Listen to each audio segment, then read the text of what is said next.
Prince William, second in line to the British throne, loves to race around London anonymously on a powerful motorbike like this one. I think it frightens the life out of people at Buckingham Palace, and almost certainly the Queen too. It is a strange thing. Mother was constantly fleeing from the paparazzi, who were on motorbikes, and now her son is using a motorbike for the same sort of reasons. Unlike Princess Diana, William seems only to be running from his shadow. But as he and his future queen get closer to the crown, press and paparazzi are shifting into high gear again. Not on motorbikes this time, but still chasing royal stories, pedal to the metal.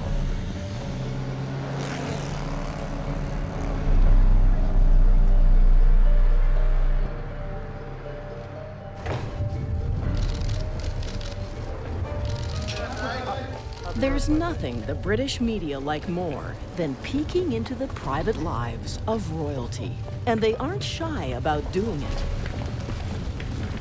4 years ago, dozens of photographers showed up outside Kate Middleton's London flat on her 25th birthday.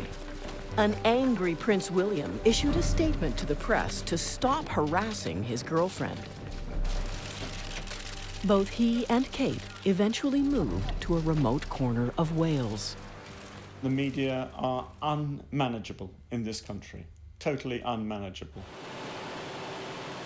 When the tabloids get a royal scoop, papers fly off the presses. The highbrow media may scoff at the intrusiveness of their colleagues, but run with their stories just the same. In the past few years alone, the tabs have hacked into the Windsors' phone lines, intercepting voicemail messages is pathetically easy, infiltrated their staff, getting into Buckingham Palace was amazingly simple, and launched devastating sting operations against them. Is that a deal? Yeah. She was basically selling out the royal family for £500,000. When their information is dubious, the tabloids spread rumors with a question mark and adorn fact with fiction. No, he did not ask me if I was wearing underwear. No, he did not ask me to take my top off. The avalanche of unflattering stories produced by decades of royal reportage has not endeared the media to the monarchy. They once said to one of the reporters, "You're scum." And the reporter replied very smartly, "We may be scum, but we're the crème de la scum." Prince Philip came out of one of the coaching stables, driving his coach and four. I said, "Good morning, sir, Happy New Year." And he suddenly looked up and he went, "Bollocks." And then a moment of withering honesty about the press, and in particular, the BBC's royal correspondent, Nicholas Witchell. I can't bear that. It's so horrendous. The royal family likes to present itself to journalists on its own terms. Prince William's engagement to Kate Middleton is announced at a tightly managed photo call designed to wow the world and its media. People keep saying to me, will it be as big as 1981 with Charles and Diana? And I say to them, absolutely. But royal hors d'oeuvres only whet reporters' appetites for a main course of their own making. It's this unplanned fare that gives the monarchy indigestion. The problem for the royal family is they want lots of publicity to justify their existence, but they don't want the corollary of the publicity, which is intrusion, harassment, and being chased. So, in a way, that's an unwinnable game. With William and Kate, the palace wants to have it both ways. The glamorous couple seems to be the last best chance for the monarchy to revive its fortunes and guarantee its survival. So the future king and queen will have a splendid public wedding in Westminster Abbey, but are to be left alone by the media at other times. Nothing and nobody must tarnish their unblemished record. They want a certain image, and they want to try to restrict media access to anything that would contradict that image. That does make them a very tempting target.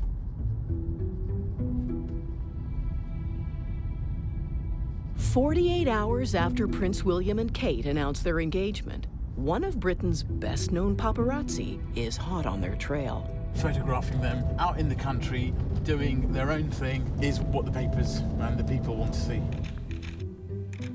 Tana's night prowls of the past have captured William's brother Harry doing his own thing, like two-timing his girlfriend Chelsea.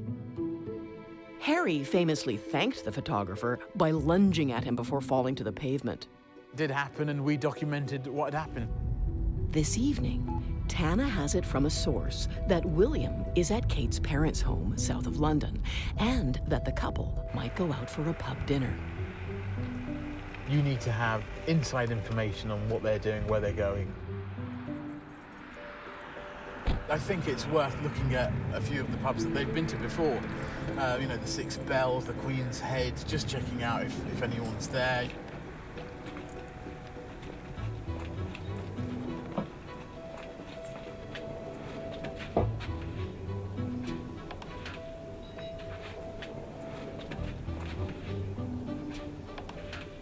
Tana says demand has spiked for the kind of unstaged shots of the couple he's taken in the past. Particularly of Kate, whom the palace has tried to keep under wraps for years, saying she's a private citizen. The tables have turned. It's a genuine news story now. She is princess in waiting, and she will be the future Queen of England.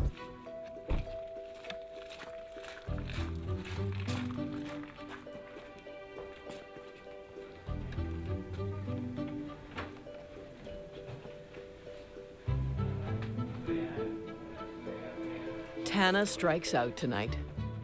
No chance for that 1 in a million photo like he got a couple of years ago. It's a matter of just being there at the right moment. But the photographer already has another great shot in his mind's eye. William and Kate walking on a beach, let's say, that would be a lovely picture to have.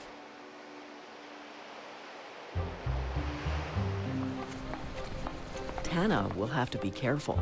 Pictures he took of Kate Middleton playing tennis on Prince Charles's property last year got him into a lot of trouble. The Queen's solicitors threatened him with a lawsuit, and British papers wouldn't touch the photos for fear of displeasing the palace. They do not want any private, unofficial photographs released to the press whatsoever, so they are clamping down like there is no tomorrow. If I'm on a public footpath, I'd assume it's all fine. It's been okay up to now, and suddenly the goalposts have been changed. Now I photograph exactly where I am. Even if it's a public road, I put it on a map where I've been standing, what I've been doing. I've even got witnesses. Accredited photographers dismiss the paparazzi as reckless intruders. But Tana says his pictures are true to life, unlike the images served up to his colleagues by the palace. Most of their photocalls are all staged, all controlled by their PR people. All we're doing is documenting how they are, rather than staging photographs for publicity, basically.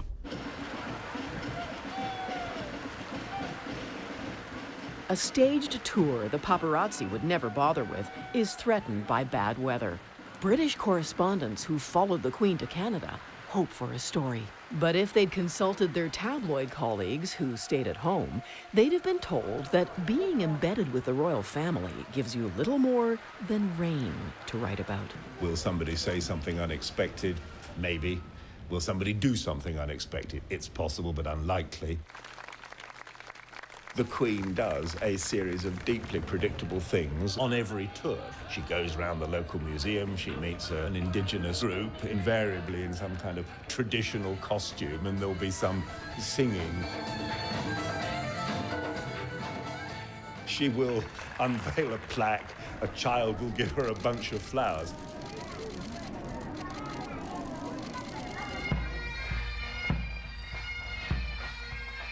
The Queen's photo ops are a change of pace for veteran foreign correspondent Tim Ewart, who has made a career filing from hotspots around the world. Now he chafes under the restrictions imposed on royal reporters. It's a very odd world covering the royals. We operate in this little group that follows them round. We're herded from buses to pens to fixed points to pools, and we're able to observe the royal family. But what we're not able to do, apart from very, very rare occasions, is actually to talk to them. It's a lot of speculation. It's a weird world. The BBC's Nicholas Witchell, who earned his spurs in war zones in the Middle East and the Falklands, boards what the Canadian military calls a chase boat. But there's no question of catching Her Majesty as she reviews the fleet in Halifax Harbour. It's a long lens exercise in peekaboo that even a seasoned journalist can't turn into much of a story. She's been reviewing fleets for nearly 60 years now as Queen, and the remarkable thing is that, so far as one can tell, she still appears to enjoy it. It's a difficult area because there is an absence of hard information. It's rather like having a handful of sand. You pick it up and it drains through your fingers, and you wonder what on earth are you left with in terms of hard fact at the end of it. When the Toronto Star asked its architecture critic, Chris Hume, to cover the Queen's tour, the journalist had no idea he was heading for a bad case of writer's block. It's a question of parsing the least detail. Did she smile? Did she not smile? Did she talk to the person she was with? What color was her hat? All that kind of stuff becomes the substance of your story because there's literally nothing else to write about.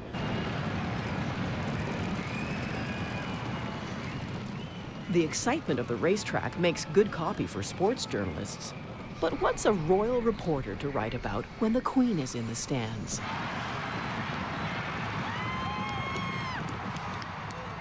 Thankfully, a Canadian, unversed in royal etiquette, turns the awards ceremony into the highlight of the day.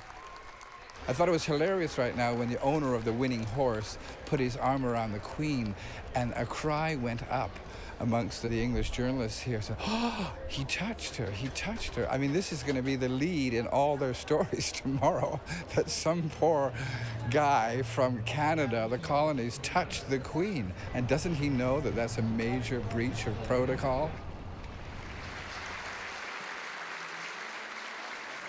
People are a little more careful with Her Majesty at a formal dinner in Toronto, where her mere presence seems to leave guests starstruck. You'd think that she was kind of, saintly or godlike, the reaction she has. And she doesn't have to do anything. She just has to be there.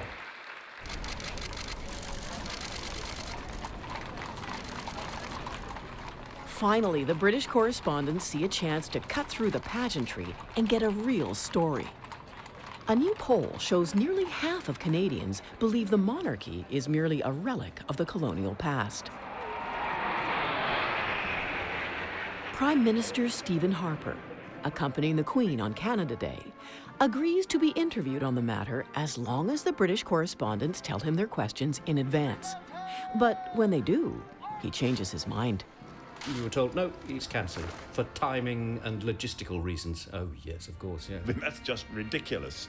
If the Prime Minister is not able to field 3 questions about the popularity of the Queen during her royal tour, bit of a shame.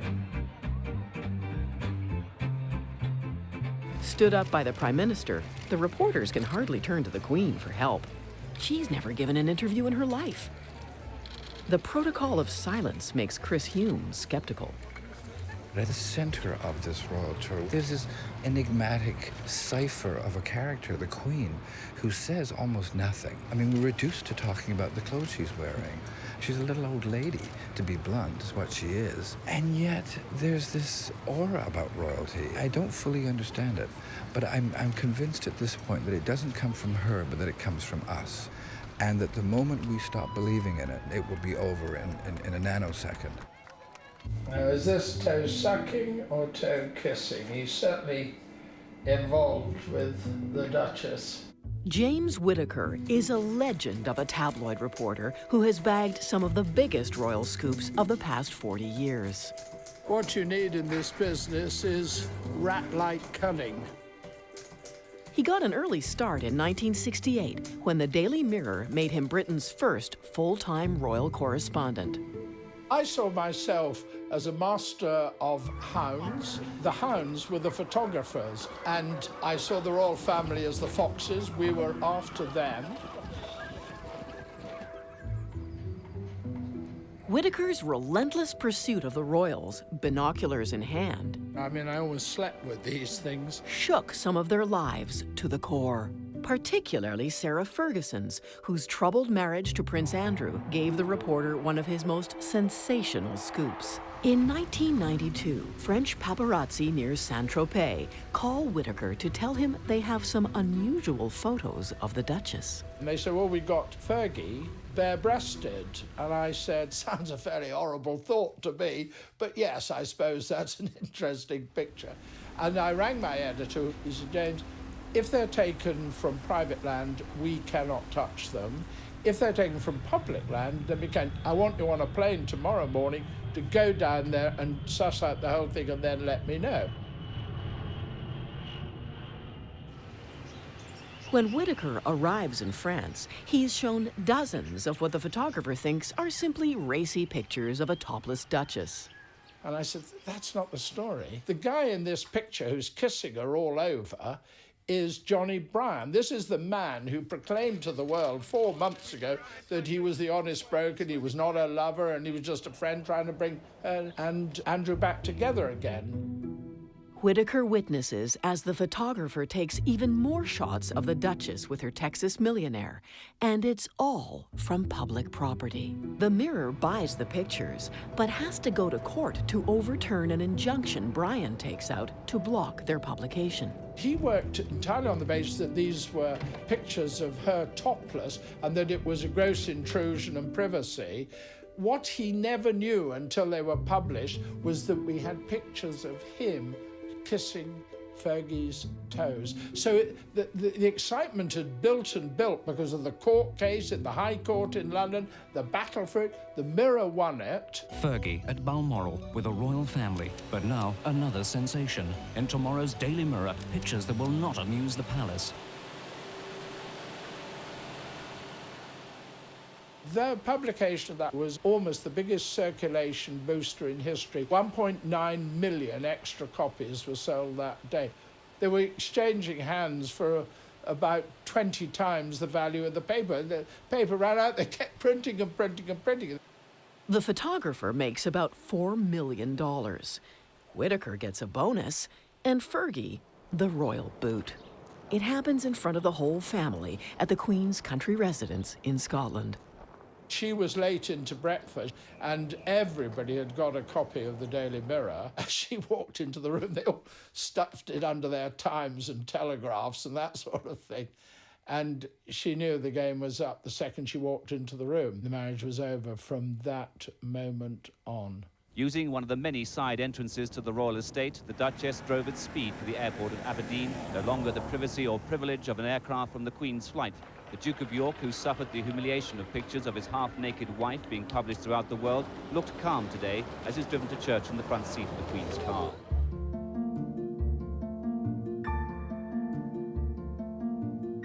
Before reporters began poking into the private lives of the monarchy, their royal highnesses mainly did what they wanted and got a free ride from the press barons of Fleet Street.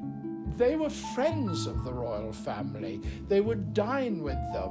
And of course, these great barons were saying, oh, we can't possibly write this sort of stuff about our royal family. So while the papers criticized politicians, they mostly fawned over the monarchy. In 1936, the story was that Edward VIII abdicated for love. The inconvenient truth: Edward was letting slip British intelligence to the Germans via his fiancée, Wallis Simpson. For the papers of the time, the Queen Mother wasn't a heavy drinker. She just loved her little Dubonnet and gin. Prince Philip wasn't carrying on with other women. That was just a baseless rumor. But the age of deference started to go up in smoke in the 1960s. The press gave sensational coverage to the Queen's sister, Princess Margaret's unhappy marriage to Lord Snowdon, which ended in divorce. In 1969, millions of Britons watched an intimate BBC documentary called Royal Family before the palace pulled it off the air forever. The film famously showed Prince Philip barbecuing sausages while Her Majesty made a salad. There is absolutely no question that the royal family shot themselves in the foot. Some say the film threatened the monarchy by letting daylight in on its magic. Even worse, the informal footage leaves the media hungry for more, especially from a new generation of royals looking for romance in the 1970s. At the time, newcomer to Britain, Rupert Murdoch, is engaged in a brutal circulation war among London papers. The Australian press magnate with an anti-monarchist bent uses royal scandal to goose sales of his newly acquired papers. Murdoch's editor at The Sun, Kelvin Mackenzie, sets the tone for other tabloids by refusing to socialize with the monarchy, breaking the cozy relationship between palace and press for good. He used to say, how can I go and drink their champagne one evening and then kick them in the teeth the next day with a story? So his answer was, don't go. Few royals have more media-inflicted wounds than the controversial Prince Charles. But tonight, he's in friendly territory at his star-studded annual charity rock concert. The most famous of all royal photographers, Arthur Edwards, is here. He snaps away as the prince greets rock aristocrats like Eric Clapton, Phil Collins, and Sir Tom Jones. Edwards began photographing the royals 35 years ago, when Camilla was Charles's secret mistress, and the media were dying to know who would be his bride. The photographer was tipped off at one of the prince's polo matches. So I walked around this polo pitch, not knowing who Diana Spencer was, and I came across this young girl, and she was wearing a D necklace, and I said, excuse me, are you Lady Diana Spencer? And she said, yes. And I said, can I take your photograph, please? And she said, yes. And then she posed for me like this. The days of innocent posing would eventually give way to the anguished looks of a hounded princess. I remember once she was being trapped by paparazzi. There were some sort of beer kegs and they were putting around her car so she would have to move them. And I saw her getting visibly upset. She was on the point of crying. I said, don't let them see you cry. That's what they want you to do. But just get in the car and just drive off. We were manipulating her by obviously using her as cannon fodder in a sales war. Anything written about Diana, and particularly any new picture of Diana, guaranteed you high sales. She hid behind a tree, and I stood in the middle directing operations opposite, and I put photographers moving further and further to the left and to the right. And eventually, we flushed Diana out, and she had to walk straight up the hill with her back to us. We were using every single little incident in her life, every look that she made in a picture. At the same time, of course, the paparazzi were goading and taunting her day by day. As her own personal life began to unravel, she made a Faustian pact by deciding that she would try and influence what went in the newspapers, and so started befriending reporters. So she tried to set her own agenda.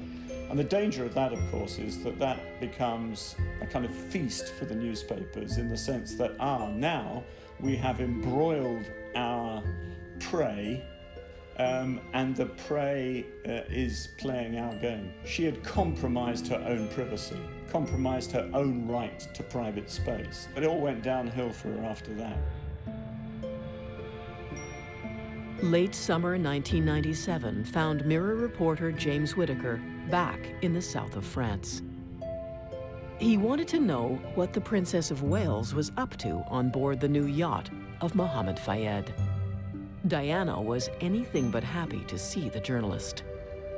We had a very lively conversation. Why are you here, Mr. Whittaker? I said, what do you expect? Of course I'm going to be here. What am I, Diana? I'm a reporter. What do reporters do? They write stories, and you're a big story. Days later, Whittaker landed the biggest scoop of his career. This is when I was tipped that Dodi Fayed was the new man in Diana's life. Was it August 7th, 1997? People didn't really believe it to begin with, but it was soon proved to be true.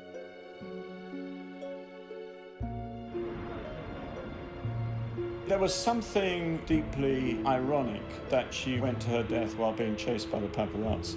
It was a black comedy, really. everyone knew she was with Dodi Al-Fayed. There was nothing wrong with the idea of them just standing there and posing. But they had to run, like it was like school child behaviour. I went to the hospital and I got the picture of her coughing being carried past the presidential guard. And my wife rang me. She said, "How are you?" And I just burst into tears. I did Diana's wedding, I did the birth of her children. I did everything she did. I travelled all around the world with her. And that day was one of the saddest days of my life. After I left the hospital, after taking the picture of Diana, I couldn't get a taxi because cab drivers were screaming at me, "You're an assassin, you're a killer."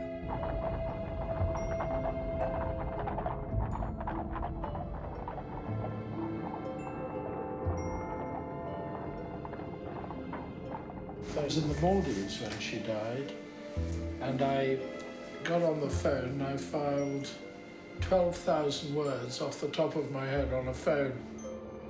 We never gave her a break. We were too tough on her. We didn't hound her to death, but we did hound her, and that is something for regret, for obviously for the rest of my life.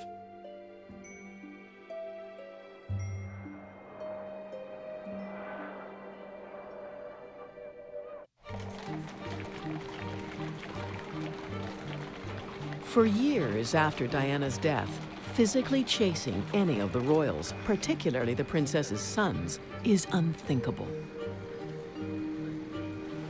So the tabloids are forced to come up with ingenious new ways of getting royal stories. Some are so intrusive, they're criminal. Others are rather unethical. Enter Ryan Perry, a trainee reporter at the Daily Mirror in 2003, who tricks Buckingham Palace into hiring him as a footman. It was an unbelievable glimpse into a very surreal world. It was very intimidating walking around there on the first day, kind of pinching myself really, thinking how on earth did I manage to get in here? It all came down to a busboy job the reporter had as a teenager in a remote corner of Wales.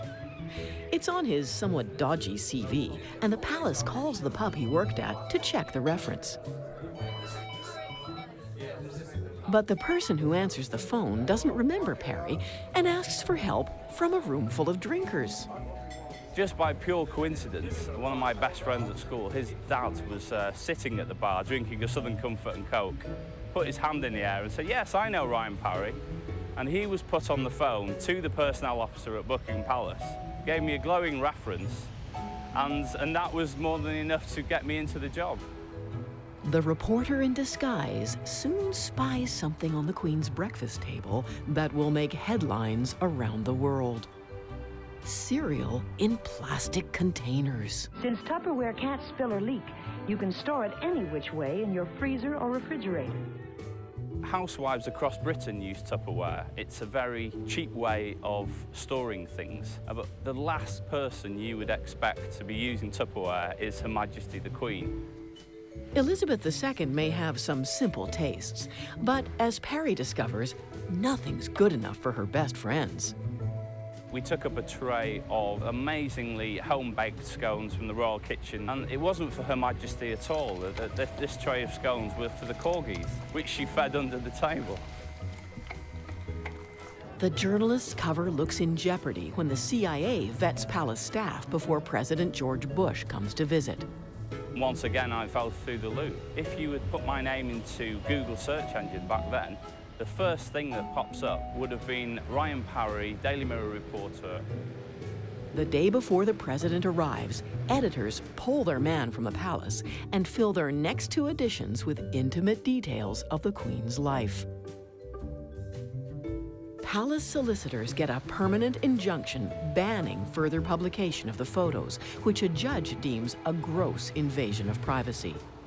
The Mirror justifies Perry's intrusion as an expose of the poor royal security which allowed him to get in the first place.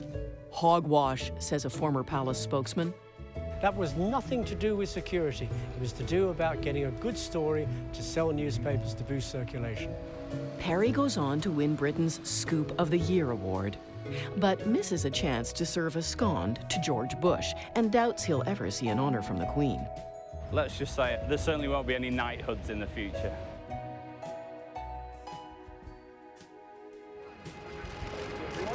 What are your expectations? That's it. That's as far as you go. Cameraman, stand still. In a world turned upside down, photographers and reporters mob one of their own. Clive Goodman stepped over the line in pursuit of royal stories. In court today, he'll get 4 months in prison for conspiracy to intercept phone messages. The reporter triggers the media scandal of the decade in Britain when he writes a story he couldn't possibly have come by without snooping. Prince William injured his knee. Clive Goodman at the News of the World wrote a story about that knee injury. When the royal household saw that story, they were, how on earth does he know that? They must be listening to our voicemail messages, and they call in the police. The anti-terrorist squad tracks Goodman for months as he and a private investigator hack into royal voicemail hundreds of times. It's easy to do. Most people don't change the 4-digit PIN code from the factory setting. If you do change the PIN code, then the clever private investigator who works for the newspaper bribes or tricks people who work for the mobile phone companies into disclosing the PIN code. As it turned out, Goodman is just one of a huge number of British journalists who hacked the phones of royals, celebrities, and politicians for years. The snooping was often driven by extreme competition and a culture of fear in tabloid newsrooms. There are terrifying stories of reporters being reduced to tears and bullied. Failure absolutely unacceptable because of the amount of money that's involved in selling papers. So the pressure on royal reporters to deliver a scoop when they actually operate in a kind of news desert is intense and very, very difficult to resist. When British tabloids smell a scoop, they'll go anywhere to get it, even to faraway Calgary. That's where a bartender, voted one of Canada's hottest, met up with a guy royal reporters call Dirty Harry. Well, he did buy me a shot. He did like what I was wearing, little booty shorts, a little low top, and it was amazing to get kissed by an actual prince. What else happens when Harry met Sherry is a story every British tabloid wants to print. News of the World outbids the competition and bags the exclusive for $80,000. It's a high-pressure deal which seems almost threatening. They made it out to be so serious that I had to talk about what happened. I was freaking out, I didn't know what to do. They said, we're gonna print a story with or without you. So Sherry talks for cash, but gets only $20,000, a quarter of what is promised. Perhaps that's because the tabloid has to invent all the juicy details itself. No, he did not ask me if I was wearing underwear. No, he did not ask me to take my top off. People did think that I did sleep with him. Nothing happened to that extent at all. We hung out in a bar and had some drinks and had an innocent little kiss. It did put a bitter taste in my mouth, what they printed about me. It was upsetting, especially to me and my family. Sherry's 15 minutes of fame have given her a glimpse into the downside of being a royal. They are at the media's mercy because whatever is printed, whatever is said on radio or seen on television, people actually believe. But contrary to public perceptions, tabloids rarely make it all up. In fact, the more serious investigative reports about the royals sometimes appear in popular London papers like News of the World, which sells close to 3 million copies every weekend in Britain. Our job is to uncover the wrongdoing and to expose it. We have to sometimes go to lengths that are more expensive and greater than any other newspaper in the world.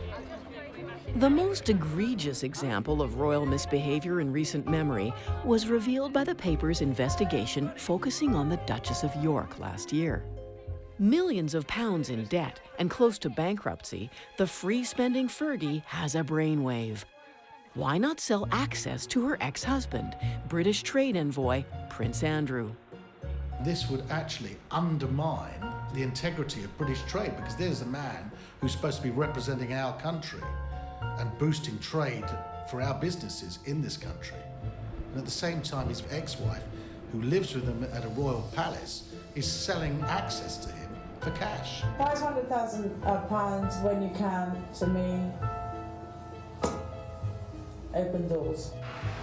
At a nighttime meeting in a Mayfair apartment, a News of the World reporter posing as a foreign businessman agrees to the full payment plus a cash deposit.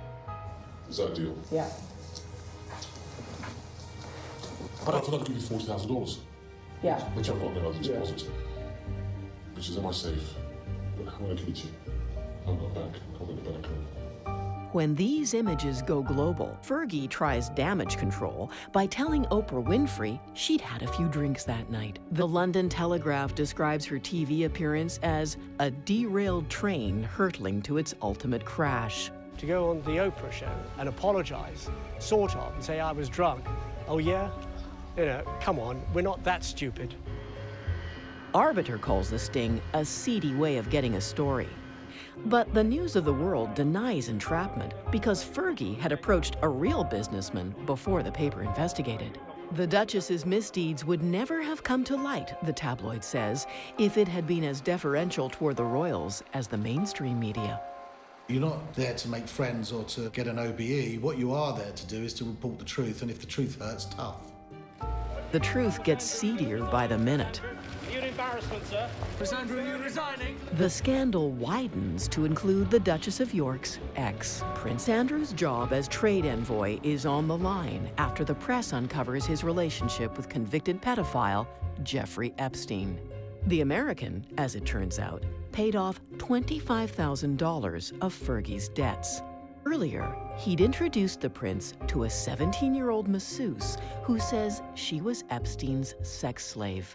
The papers also reveal that the Duke of York hobnobbed with unsavory dictators and sold his mansion to an oil billionaire for $5 million above the asking price. Each disclosure threatens Prince Andrew's position and, crucially, undermines his standing when he represents Britain abroad. It's a PR nightmare as the palace gears up to wow the world with the marriage of the decade. As their wedding approaches, Kate and William are doing what they are meant to do: bring back the glory days to the House of Windsor. This is a royal marriage that absolutely cannot go wrong under any circumstances whatsoever. But mark my words, some of my colleagues in the tabloids will be desperately seeking the first sniff of a rift in the royal marriage. William is smiling for the public, not the cameras, which he has learned to endure, but never enjoy. He's still, 14 years after the death of his mother, eaten up, consumed by distrust and loathing of the media. And he does not want his wife to be sucked into that vortex that he thinks was so destructive for his mother. He wants Kate Middleton to keep out of the public eye, yet we suspect she quite likes it. Kate certainly didn't mind the press photographer who showed up at her sister Pippa's graduation and took these photos of the Middleton family. I was the only photographer there, and the father approached me and asked me for the pictures. Asking a paparazzo for pictures for the family album is the last thing William would have done, especially since Tana's night prowls have bagged embarrassing photos of the prince's brother, Harry. When Tana photographed Kate playing tennis, the prince was incensed. According to Newsweek editor Tina Brown, William wanted blood. I am told he pushed Kate to put the fear of God into the paparazzo. William pressured Kate to sue the photographer. She refused. With the couple at loggerheads, Brown says, they delayed their engagement for months. It's difficult to say exactly what went on behind closed doors, but I'm sure Kate was told, you've got to stay away from the press and don't talk to them. Kate hardly deserved the telling off. From the time she met William here at St. Andrews University 10 years ago, she proved a loyal friend to her wary prince. She never let him down. She never uttered a word. She was absolutely discreet, absolutely loyal, and I'm afraid in today's royal family, those attributes are almost as important as being madly in love with someone. Let's hope he is marrying the woman he loves, rather than just the woman who can keep his secrets. But loyalty has its limits, which stiff royal protocol now seems to be putting to the test. You can already see it's a potential problem in the marriage. One of their first engagements at St. Andrews University, He was back in the car before she was, and I winced when I saw it. I thought, be careful, Kate. Remember who's the royal here.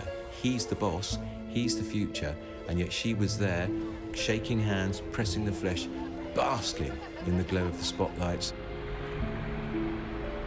Prince William's plan to deal with the media's love affair with Kate is to whisk her far away from the bright lights of London.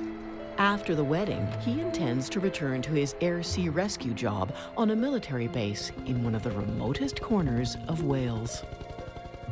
So while the media is craving images of this glamorous new princess, she's going to be in Wales, one of the least interesting parts of the United Kingdom, where it always rains, North Wales as well, so it's virtually impossible to get to, living in a remote cottage where we can't see her. She is entered into a Faustian pact. She will be quiet, she will be obedient, she'll be dutiful, she'll look beautiful, she'll do the right thing, and if she gets bored, too bad. Just buy another tiara, bake some more cakes, have another party in Wales, hold a banquet, do some charity work, be a lady that lunches, but you're not going to rock the boat, you're not going to brief the media, and unlike Diana, you will not talk to the media directly or indirectly. She's going to have a fabulous first few years of married life.